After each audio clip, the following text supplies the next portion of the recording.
Hey guys, DC Network here, coming at you with another video. This past Friday, May 30th, Multiversus, the Warner Brothers Discovery collaboration fighting game, their Smash Brothers-esque title, was officially shut down. Multiversus, as we all know, has had a really tumultuous life ever since its inception. It was announced all the way back in November of 2021, launching in July of the following year, being 2022 in its beta version, quote-unquote. The beta was shut down not even a year later in June of 2023 just because no one was playing the game anymore. Warner Brothers Discovery and Player First Games really did a horrible job with content updates and just keeping people invested and interested in this project, in this game. So much so that it was basically a dead game that they decided to pull the plug on, and they marketed it as, hey, we're just closing the beta, the full release is going to happen later on at a later date. Essentially, they took a year to try to fix everything. I made a video back then that I remember at the time people were criticizing me for, saying, DC Network, why are you so down on this game? They just took it out of beta. It's going to be great. It's going to be fine. And as time came to pass, we saw that yet again, Multiversus was shut down after launching on May 28th of the year 2024 last year. A year and 2 days later, on May 30th of 2025 this year, the game has officially been shut down and Multiversus is no more. Now, what exactly went wrong here? Multiversus, I remember at the time before it even was leaked to be coming out and before the official announcement, I was making videos saying how Cartoon Network should make a second Punch Time Explosion game. If you guys recall, back on the 3DS, Wii, Xbox 360, and PS3, there was a game called Cartoon Network Punch Time Explosion, which essentially was your 2D fighting game like Smash Brothers, but for all these Cartoon Network characters. This started to circulate once again once we had Nickelodeon All-Star Brawl come out, which is essentially the same concept, but for Nickelodeon. That game was doing really well. I was making videos saying, hey, we should get Cartoon Network Punch Time Explosion 2. Those videos were doing well. People were saying, hey, yeah, we should get this game. And then all of a sudden, Multiversus came out, or it was announced at least. So this is something that people have wanted to see from Warner Brothers Discovery. So what exactly went wrong here? And I think inherently what went wrong here was just when this game was conceptualized, it should have never been a live service game. It should never have been free to play. This should have been a $40, $50 title that had DLC come at a later date that you could, unlock more characters with it and all that good stuff. Live service games in general, games that are relying on active content updates and,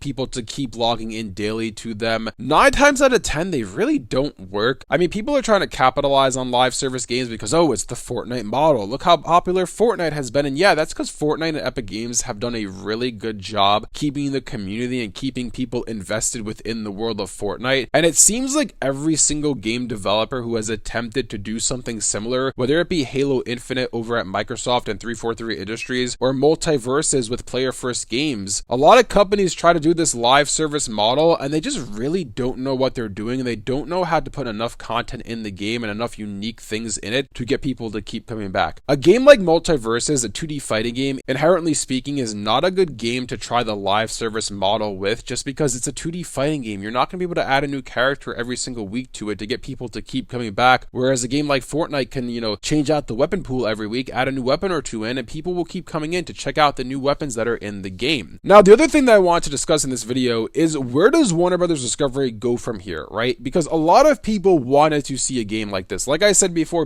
this game was even announced, I was making videos about Cartoon Network Punch Time Explosion 2. People were talking online saying, hey, Nickelodeon All-Star Brawl just came out. We should have a game like this, but for Cartoon Network, like we had back in the day with Punch Time Explosion. Where does Warner Brothers Discovery go from here in this space? And quite frankly, my fear is, and what I think is going to happen, is they're going to look at Multiversus and say, yeah, we tried to do a 2D fighting game with all of our properties in it. It didn't work. Unfortunately, I guess people aren't interested in that genre. They don't want to see us explore more games. And it's like, no, we do want you to explore more games. We do want you to bring some of your fan favorite franchises into the realm of gaming, but you just have to do it right. You just have to handle it properly because, I mean, here's a perfect example, right? We had Hogwarts Legacy, this massive Warner Brothers Discovery Harry Potter game that came out a few years back. That game was such a huge hit and it was a fantastic title in its own right. I cannot speak enough high praises for that game. It's getting a deluxe definitive edition this year and it's rumored to be getting DLC later this year as well. They need to do something like that with more of their franchises. I'm not saying we're going to get a Hogwarts Legacy-esque game to that scale within the world of like Adventure Time or Ben 10 or something like that. That's not going to happen, but they need to realize, and I hope just all of the these production studios realize that, hey, you guys have some really fantastic properties that you own. If you actually take those properties, put a proper budget towards them, make a big AAA title, people will show up. That's exactly what happened with Hogwarts Legacy, and that's what Avatar Studios is doing over at Paramount. If you guys don't know already, Paramount Studios, they're making an Avatar AAA title in the not too distant future. Over the next few years, we should start to learn more and more about this game. I know it's taking place years before Avatar The Last Airbender, playing as another avatar. I believe it's supposed to be a water avatar this time. I forgot the name of the title exactly, but I believe there's a title out there for this game. And it's like, it's literally taking the Hogwarts Legacy approach, but for the world of Avatar, and that is such a fantastic idea. Production companies like Warner Brothers Discovery need to do this with more of their franchises, because we really don't see that much. I mean, Warner Brothers Discovery, at the time at which it was Warner Media, I guess, they did do Samurai Jack Battle Through Time, which I do think that's a fun little game, but it's not exactly the highest of quality. It's not exactly a big budget AAA title, and I just hope that the failure that was Multiversus doesn't make Warner Brothers Discovery shy away from making other video games in the future, and hopefully they actually put the proper care and effort that needs to be put into these titles, instead of just thinking with their wallets and thinking, oh, a live service game, if we charge everybody per character, we're gonna make a lot of money that way. And yeah, you could have if you actually knew what you were doing. The one saving grace, I guess, if you will, with Multiversus right now is, while the game was shut down, you can still play it locally with friends. I verified this myself. I went on my Xbox before recording this video. I opened up the game and I see all of the characters there. I see all the cosmetics I've earned in the game there. I can play it by myself versus the CPU, or I could hand a controller off to a friend and we could play local multiplayer. But it's a shame that that's the path they went down with Multiversus. They decided to make a live service game. It bombed horribly. It failed miserably. They took it down, tried to attempt it again, didn't really learn their lesson. It failed miserably again, and they decided to pull it down from all storefronts. And the only way you could play this game is if you're someone who logged in during Season 5 to have your save data saved locally on your Xbox, PlayStation, or PC. Otherwise, Multiversus is dead, and it's really a shame, because this is a game that people wanted to see. Only if Warner Brothers Discovery actually executed it properly, this could have been a massive hit, and we'd be talking about a Multiversus 2 right now coming out, because that's what happened with Nickelodeon All-Star. We got All-Star Brawl and we got All-Star Brawl 2. The same thing could have happened with Multiversus if they didn't get greedy. Anyways, let me know down in the comment section below what you guys think about all this. What do you guys think about the fact that Multiversus has officially been shut down permanently? Are you surprised by this, or were you expecting this to happen like I was? If you guys enjoyed this video, be sure to leave a like and subscribe to see more content like this from DC Network. Thanks for watching, and I'll see you guys next time.